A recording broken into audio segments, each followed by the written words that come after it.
ډیوه چې په محفل کې رڼاداره شوه نو مړه شوه، رڼا چې د تیارو د کور په لاره شوه نو مړه شوه. زما د زلمي جونې دغې خوار قسمت ته ګوره، بېوسې چې تعلیم وکړه تیاره شوه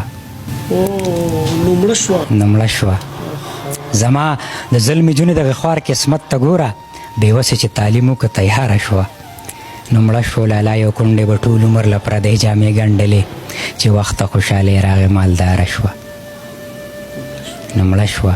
څو کاله نه مرض کې د خپل زړه پرنځ اخته وه، جړا باندې به سر وه چې کلاره شوه نو مړه شوه.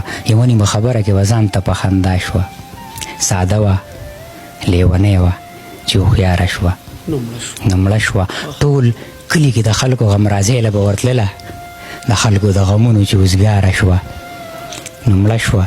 ستی ورته حیران و چې شیرین کوټو نه تلله، څه ستړې زندګي یې وه بې پلاره شوه نو مړه شوه. زما د دواړو سترګو توره، زما د خوږ زړګي ټکوره، هی د سورې بده پیغور او په اور ستی شي پردي کوره، په سپو مینه زما روره، د اوښکو ډکې سترګې چاته واړوم، د اوښکو ډکې سترګې چاته واړوم. ډېر خیال شمس ادیب بې اندازې ښه شاعر دی. ګوره بې اندازې ما بله د پروګرام کې ویلي ما دا طارق چې دی نو د دم نن سبا دا شاعران لږ خوښ شوي دي نو هلکه دا د ښه انتخاب دی. طارق خان ډېره مهرباني.